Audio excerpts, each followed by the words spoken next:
उत्तर प्रदेश के जिला कासगंज पुलिस को एक महिला का शव 19 नवंबर को थाना ढोलना इलाके के मार्गपुर रोड के किनारे मिलता है। 5 दिसंबर को महिला की शव की शनाख्त मूल रूप से उत्तराखंड के रुद्रपुर की आदर्श नगर कॉलोनी की रहने वाली 35 वर्षीय बबीता के रूप में होती है। शिनाख्त के बाद बबीता के पिता ने हत्या का मामला दर्ज कराया था। नमस्कार, आप देख रहे हैं समर इंडिया और मैं हूं आपके साथ अमन सिद्धू। अगर आप हमारे चैनल पर नए हैं तो कृपया सब्सक्राइब करें। अगर कहानी आपको पसंद आई तो कृपया लाइक करें, कमेंट करें। यह पूरा घटनाक्रम 19 नवंबर का था। पुलिस ने इसकी 5 दिसंबर को शनाख्त की थी।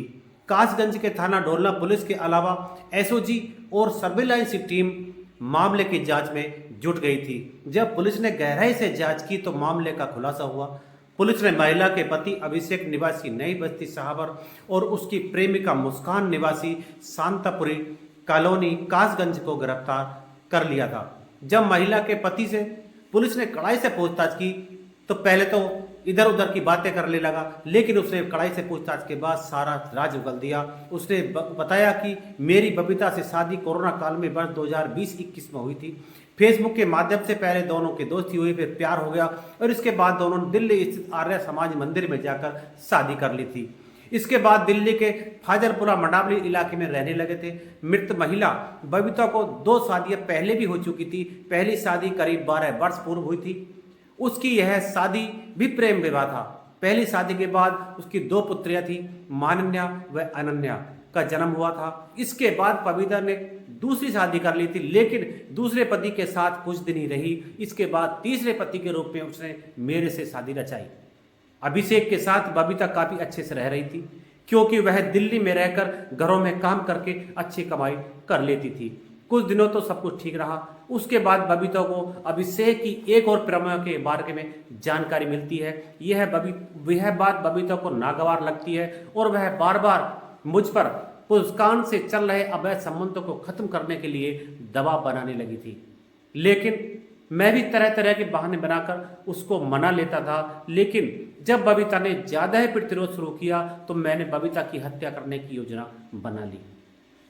मैंने इस योजना के बारे में मुस्कान को बताया और मुस्कान को अपने साथ चलने के लिए राजी कर लिया और वह भी इस बात के लिए राजी हो गई कि इसको ही रास्ते से हटा देते हैं। साजिश के तहत 18 नवंबर की रात बबीता को मैं मुस्कान कार में घुमाने के बहाने ले गए और सुनसान जगह पर जाकर चाकू और ईंट पत्थरों से उसको मारकर हत्या कर दी और हत्या के बाद दोनों के शव ले जाकर मारुपुर रोड के सड़क किनारे फेंक दिया।